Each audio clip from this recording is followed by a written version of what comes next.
Assalamualaikum warahmatullahi wabarakatuh. Perkenalkan, nama saya Brinda Wahyurdiansyah, akan mempresentasikan tentang pengertian ejaan dan tanda baca. Pengertian ejaan adalah keseluruhan peraturan bagaimana melambangkan bunyi ajaran dan bagaimana antar hubungan antara lambang-lambang itu. Secara teknis, yang dimaksud ejaan adalah penulisan huruf, penulisan kata, dan pemakaian tanda baca. Ejaan juga suatu penggambaran bunyi, bahasa, kalimat atau kata dengan kaidah tulisan atau huruf yang distandardisasikan dan mempunyai makna. Ejaan biasanya memiliki 3 aspek, yaitu 1. Aspek farologis yang menyangkut penggambaran fonem dan huruf dan penyusunan abjad.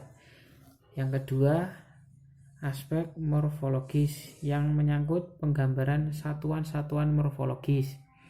Yang ketiga, aspek sintaksis, yaitu menyangkut penunda ajaran berupa tanda baca. Kemudian, pengertian tanda baca adalah simbol yang tidak berhubungan dengan suara atau kata dan frasa pada suatu bahasa, melainkan berperan untuk menunjukkan struktur dan organisasi suatu tulisan, dan juga intonasi serta jeda yang dapat diamati sewaktu pembaca. Terima kasih telah mendengarkan presentasi saya. Cukup sekian. Wassalamualaikum warahmatullahi wabarakatuh. Menjelaskan tentang sejarah ejaan dan tanda baca. Ejaan Bahasa Indonesia atau EBI berlaku sejak tahun 2015 berdasarkan Peraturan Menteri Pendidikan dan Kebudayaan Republik Indonesia Nomor 50 Tahun 2015 tentang Pedoman Umum Ejaan Bahasa Indonesia. Sebelum berlakunya EBI, kita memiliki beberapa jenis ejaan, yaitu 1. Ejaan Van Ophuijsen, 2. Ejaan Republik atau ejaan Suwanti, 3. Ejaan Melindo, 4. Ejaan yang disempurnakan atau EYD, yang kelima adalah ejaan Bahasa Indonesia. Sedangkan pengertian tanda baca adalah dilansir dari Ensiklopedia Britannica, tanda baca yang sekarang digunakan dengan bahasa Inggris dan bahasa Eropa Barat berasal dari tanda baca yang digunakan dengan bahasa Yunani dan Yunani selama Periodo Klasik. Prasasti-prasasti Yunani biasanya ditulis terus-menerus tanpa perpecahan antara kata-kata dan kalimat. Naskah-naskah yang ditulis dengan huruf-huruf yang dideret tanpa tanda baca atau spasi, tanpa perbedaan huruf besar ataupun kecil. Huruf yang sesak berjajaran itu terserah pada pembaca untuk menemukan sendiri di mana sedia kata atau kalimat berakhir. Tapi dalam prasasti lebih awal dari abad ke-5 sebelum Masehi, frasa kadang-kadang dipisahkan oleh barisan vertikal 2 atau 3 poin.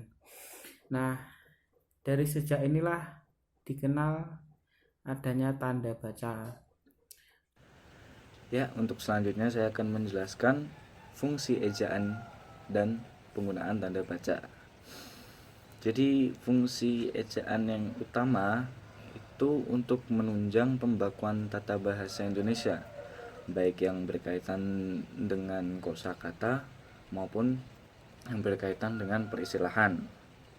Sedangkan untuk secara khususnya fungsi dari ejaan itu yang pertama sebagai landasan pembakuan tata bahasa, yang kedua sebagai landasan pembakuan kosakata dan peristilahan.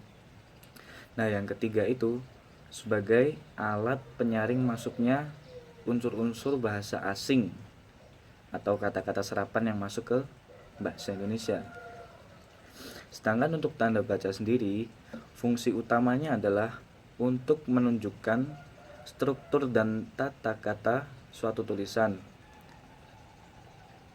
Juga bisa untuk mengatur intonasi serta jeda ketika membaca. Jadi kalau baca itu nggak lanjut terus nggak berhenti, nanti bingung. Makanya itu fungsi dari tanda baca. Nah, untuk tanda baca sendiri ada ada fungsinya sendiri-sendiri. Contohnya seperti titik itu untuk mengakhiri sebuah kalimat yang bukan pertanyaan ya, kayak kalimat berita atau kalimat pernyataan. Terus tanda koma itu untuk memisahkan unsur-unsur dalam satu perincian.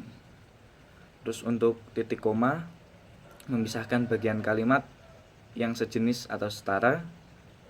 Dan ada contoh lagi satu untuk titik dua itu digunakan pada akhir suatu kalimat pernyataan lengkap bila diikuti perincian. Ini saya akan mempresentasikan tentang penggunaan tanda baca pada kalimat.